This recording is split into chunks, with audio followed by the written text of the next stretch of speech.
Here are the 6 steps I'd use to go from a noob to pro level mastering if I had to start all over again. Step 1, set a goal to master 500 songs in 1 year for free. Knowledge is useless if you can't practice it, and those 4 masters that you did for some bedroom producers last month, that's not a great enough scale to level you up. You need to put way more repetitions in. Now, if you're worried it's going to devalue your work, set a fundraising goal. Offer mastering for a donation to a charity of choice so people are still exchanging money for your services. And don't bullshit me telling me you don't have enough time. 500 masters is about 10 masters a week, 10 hours of work a week. I guarantee you that if I pull up your screen time stats on your phone, you spend longer than 10 hours a week watching shitty cat videos or thirst trap TikToks. So don't excuse yourself from this first step. These repetitions you put into your craft are going to compound into your skill sets down the line. Step 2, read and learn from the audio Bibles of audio and mastering, The Audio Expert by Ethan Wider and Mastering Audio by Bob Katz. I understand reading isn't everybody's cup of tea. You don't have to read this like a school book.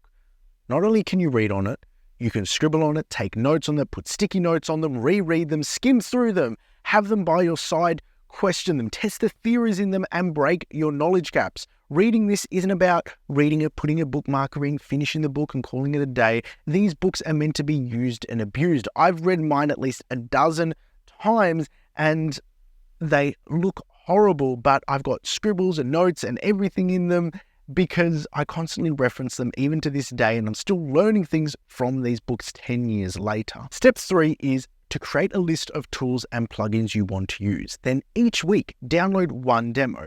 Print the manual, highlight it like the books, use and abuse it, understand it front to back.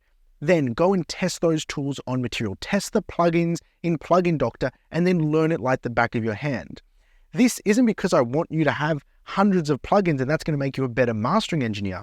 But what it will do, it's going to help you quickly learn how to discern which tools are worth buying and you'll use regularly versus which tools are just plain garbage. And here's my list for 2024. These are plugins I'm going to be looking at. I'm still going to add to this list and I'm going to do the same thing. I'm going to print out the manual, really stress test them and try and understand what they're doing under the hood to see if these are good tools or not, or if I've got better options already available for myself. Step 4 is practice sonic copywork. Now, copywork is a writing tool. It was the primary way that schools in the 18th and 19th century America taught children how to write.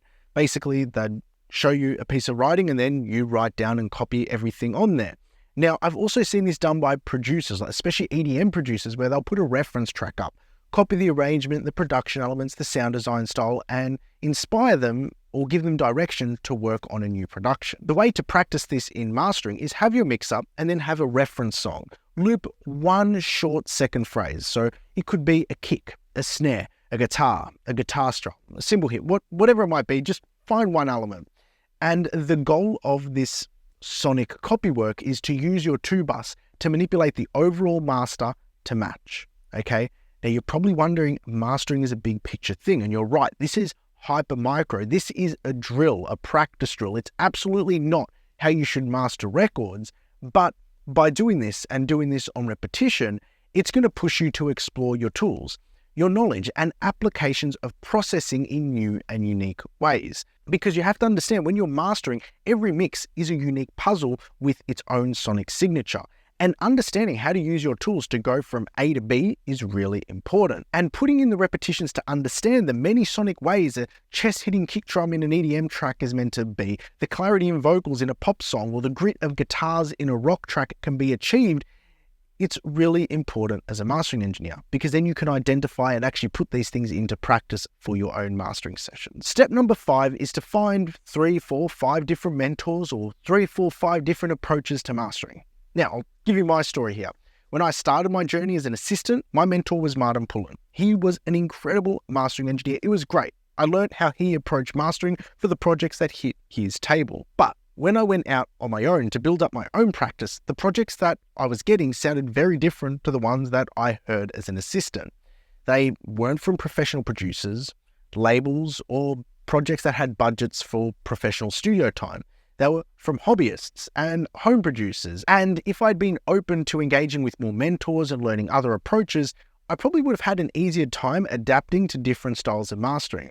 Since then though, I've learned from some pretty cool people. Luca Predalesi, namely for how he compartmentalizes low-end, low-perk and high-perk instrument groups. My friend Will Borza on how he drives mixes into his limiter or ceiling and then tweaks his chain into it to get a certain feel. And finally, Craig Bauer for mixing with his application of parallel processing and VCA fader groups. Finally, step 6, partner up. Find a peer. They don't even have to be a mastering engineer. It might be another mixer, producer, an artist, another creative. And all you have to do is every week, set a time when you jump on a call. Show each other what you've been working on, critique each other's works, and then set goals for the next week ahead. I did this both on 2 separate occasions. Once I was doing it with Will Borza for a period of time, and another time with Chris Carvalho, and it was great at keeping myself accountable to grow my skill sets and tools. Anyway, that's how I do it if I had to start all over again. Let me know what you're doing in the comments below to help you improve your mastering, and until next time, take care.